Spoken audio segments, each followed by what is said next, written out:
Is the United States quietly pushing Ukraine towards a deal that looks like surrender to Vladimir Putin? According to multiple Western media reports, Washington is nudging Kyiv towards what have been described as painful concessions. A draft plan is allegedly being developed that would require Ukraine to give up territory, downsize its military, and relinquish its dreams for long-range weapons. If true, the proposal aligns closely with long-standing Russian demands for peace talks. And this comes at a moment when Ukraine has just suffered one of the deadliest attacks on civilians in months. And given Ukraine's consistent refusal to cede territory, which Kyiv has always framed as outright capitulation, the big question really is over whether Kyiv would agree to such terms today. And here's what is known so far. Let's just break this down for you bit by bit. According to news agency AFP, the new US peace proposal would basically see Kyiv ceding land and more than halving its army. The draft US peace proposal provides for recognition of Crimea and other regions that the Russians have taken, and the reduction of the army to 400,000 personnel.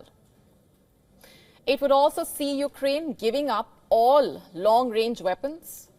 It's not clear whether this is really what US President Donald Trump wants or what his team wants. And it's also unclear what Russia was supposed to do in return. At the same time, US Army Secretary arrived in Kyiv leading a high-profile Pentagon delegation to meet the Ukrainian officials and find ways to settle the conflict. And this is according to US broadcaster CBS News that said, citing the US military, that Driscoll met the Ukrainian defense minister on Wednesday. Ukraine's top military commander said reportedly that he held a productive meeting with the US delegation.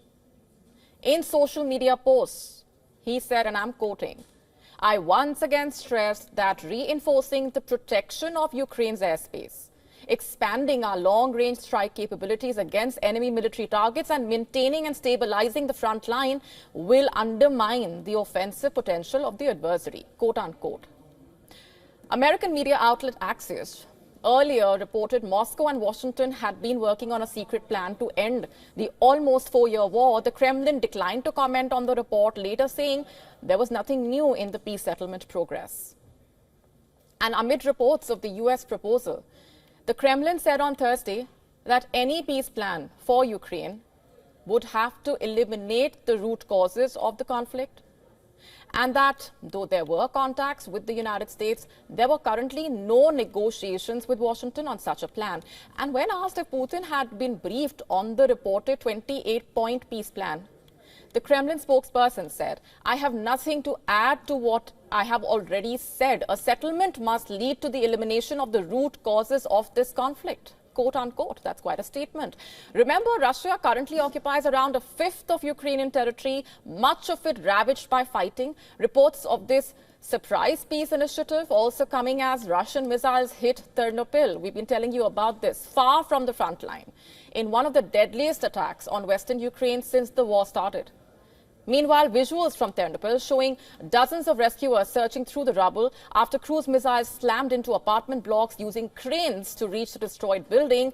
The city officials reported the fires had caused chlorine levels in the air to spike to 6 times the norm and called on Ternopil's 200,000 residents to stay home and close their windows.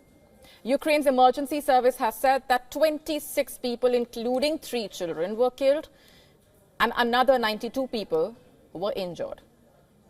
The UN Human Rights Chief has said he was appalled by the number of civilian casualties in the attack. The Ukrainian foreign minister, meanwhile, said, quoting, "This is how Russia's peace plans look in reality."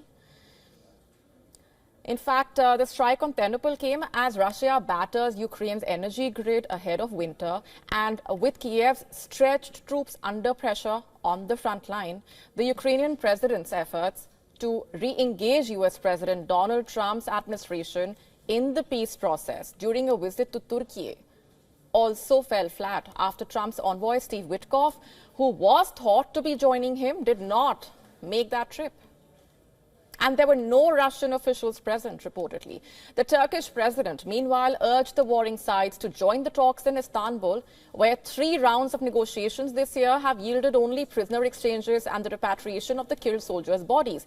Zelensky has said he wanted to resume the prisoners of war swaps with Russia by the end of the year. But then Ukraine's main hope really is that Washington can push Russia to the negotiating table, including by imposing sanctions.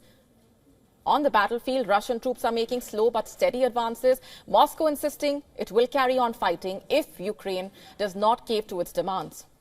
And so all eyes are on Ukraine and how it reacts to the US peace proposal should the reports turn out to be true. To stay up to speed with the latest news, download the WION app and subscribe to our YouTube channel.